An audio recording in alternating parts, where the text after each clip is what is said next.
Hey guys, it's Nat, and I know, long time no see. I'm gonna say this probably in like every video until I get into regular posting again, but yeah, it's Nat. I know I haven't seen you in a while since my, what was it?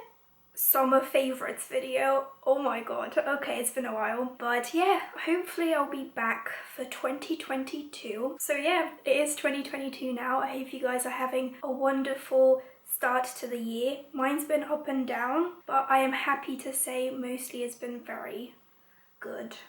So I thought I would firstly just film like a Q&A kind of I'm back update. So I just want to let you guys know what I've been up to and all that stuff, so we can kind of have like a fresh start, and then once my vlogs and like other videos begin or are uploaded and up on the internet, then you guys will kind of have like some context. So it might be a long video. I'm gonna try and keep it relatively short, like 15 minutes, but we'll see. So maybe make yourself some tea or coffee. I've already had 2 coffees. I'm trying to cut back because whenever I'm home, so when I'm working from home or when it's the weekend, I drink like 3 a day, and I know it's not good for me because I have terrible sleep, so I'm drinking some green tea. I asked on Instagram for some questions, so I'm just gonna jump on into them, and then if there's no like questions about things I feel like I should update you guys on, then I will add that into the second portion of the video. So someone asked me, how do you be happy? And this is kind of a tough question to answer because it is kind of hard to be happy. But one thing I've heard, I can't remember if I read this in a book somewhere or I just heard it somewhere. If you don't have those low points in your life when you're super depressed or sad, then you're never gonna really know what it feels like to be happy. So you need that balance. It's okay, it's fine to feel very sad sometimes. I had that last week, no, actually this week. I literally broke down because I noticed that like the universe was giving me good things, but I was making my life difficult, if that makes sense. Like the universe was showing me like, Natalia, I'm on your side, but then I was just like trying to make everything difficult. But yeah, just how do you be happy? I think you just need to find what makes you happiest. That could be bullet journaling, or it could be journaling, like, you know, K-pop journaling, or it could be watching K-dramas. It could be just getting outside, because I noticed when I take daily walks now, I'm just like so happy. So just find something that makes you happy, do it for at least 10 minutes, and then hopefully you'll do it for longer, and then hopefully you will forget that you were sad and depressed and you become happy. Hopefully that answers your question. It is a hard one because I struggle with it sometimes, but just know you will have your happy moments and your sad moments. Just let yourself feel in that moment. If you're sad or happy, just literally let yourself live in the moment and just feel your emotions, because you're very lucky to be able to feel them, if you know what I mean. Oh, someone asked me, what is one reading goal and one personal goal for 2022? I actually don't have like a specific reading goal. The only reading goal I do have for 2022 is to read all the books that I have currently on my Kindle. I have a little list and I'm just slowly making my way through it.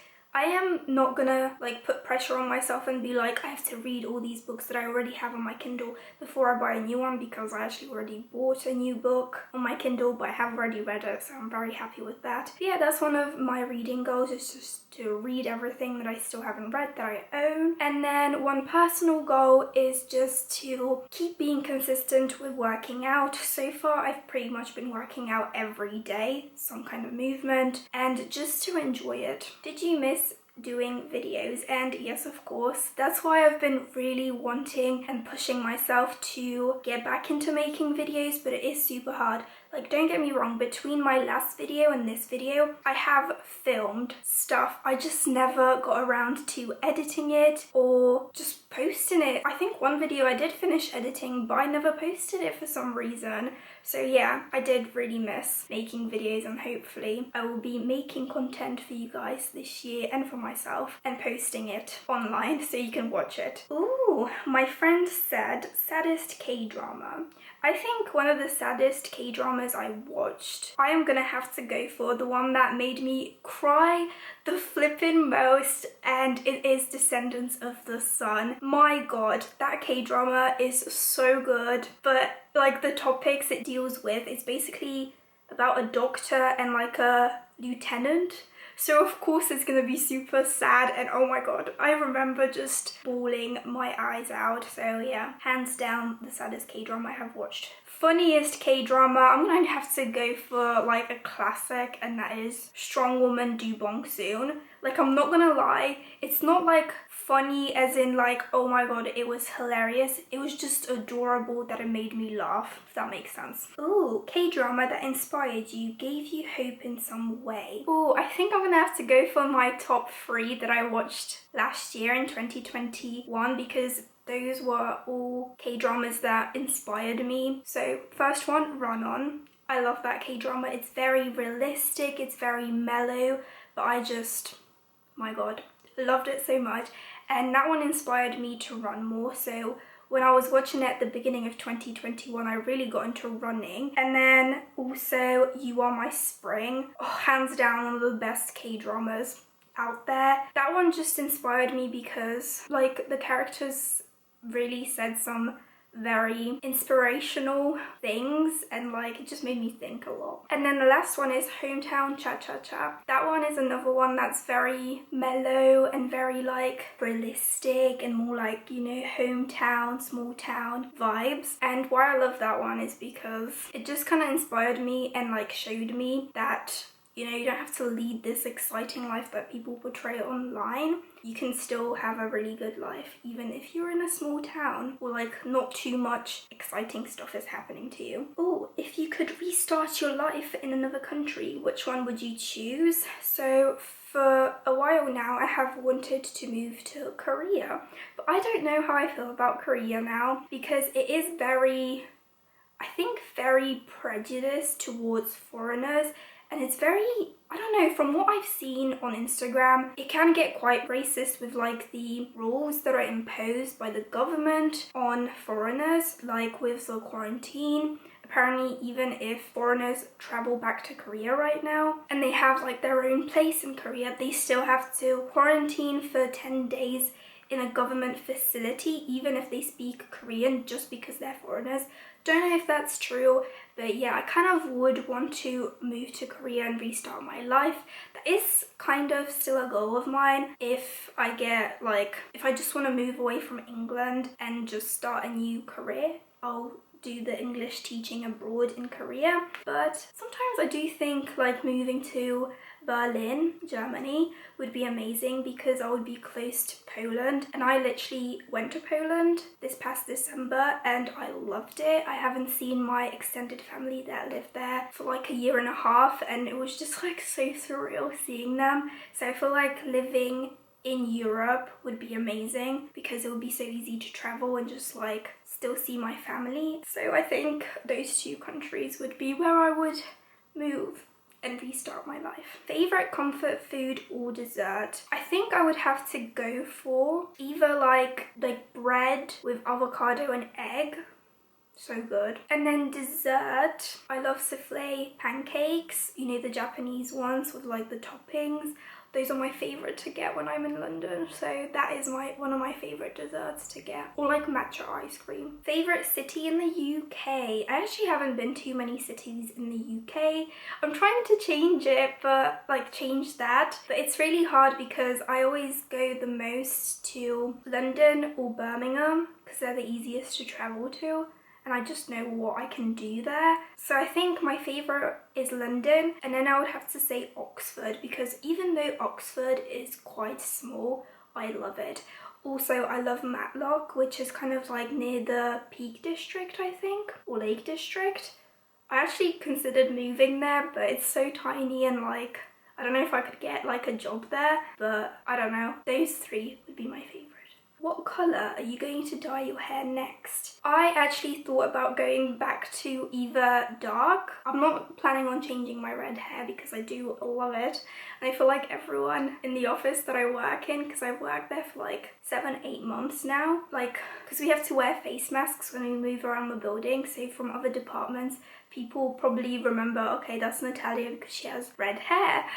So yeah, I don't think I'm going to change my hair colour for the time being. I might stay red for the rest of the year, but I was thinking either going like dark again or going lighter, like light brown or like dark blonde. I've always wanted to try blonde hair, but everyone always tells me, no, don't like bleach your hair, because this colour, to get it, I didn't bleach my hair.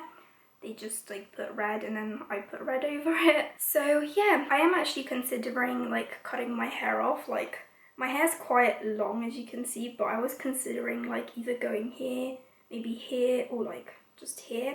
I don't know, we'll see when I go to the hairdressers. But yeah, that's it for the questions. Thank you guys for submitting them. I actually thought I wasn't gonna get any questions because I haven't filmed in so long. I thought like people just forgot about me and they're not gonna submit questions, so thank you. But yeah, I just wanted to kind of give you a little update about my work situation because that's what's eating up most of my time during the week. I do have a full-time job. I've worked at the company I currently work for, which is a law firm, since last June, but I kind of moved departments. So I started off in compliance as a compliance administrator, did that for 6 months. My contract ran out, but my managers were very impressed with me because it was my first office job. So they were like, okay, we know in this and this department they're looking for a paralegal and you don't need like training.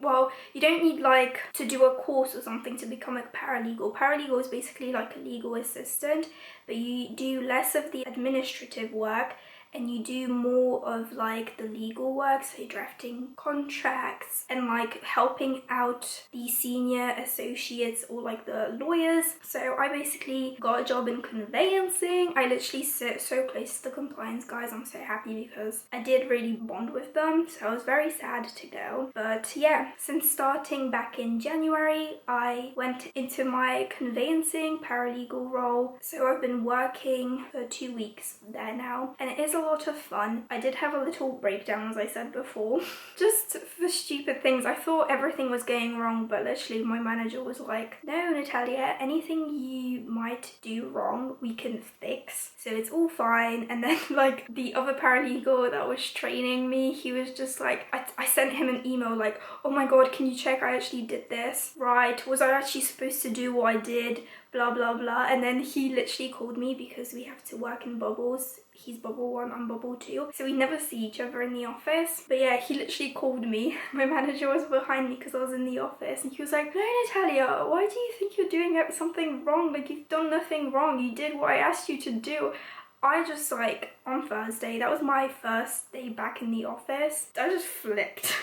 Even though everyone's super lovely and they're like, no, you're doing everything right, and like, don't take it too hard if we tell you to fix something because it's fine, but I still have a lot to learn. I've only learned like the first steps of conveyancing, of like sale or purchase, because that's what we do. But it's been lovely. Like, I'm kind of thankful we have this COVID situation a little bit. I know that sounds very selfish, but like, what I mean is, with the bubble working days, like, I get to work the first week either Monday to Wednesday or Monday to Tuesday at home, and then like I go into the office because I have to travel to like a different city, and it's like 15 miles one way and then 15 miles back, so it's like 30 miles. Sometimes it can be more because they're like doing roadworks, which is annoying, but yeah, I'm just kind of glad about that. So it's a little bit more comfortable doing it at home. But I also went into the office on Friday. I was there by myself, and on Friday the office is very quiet, but I loved it. I felt less stressed than on Thursday, so that's good. But yeah, that is it for my little Q&A update video. I hope you guys enjoyed. Let me know how you have been since I last talked to you guys, as I would love to know, and hopefully I'll see you soon. Bye!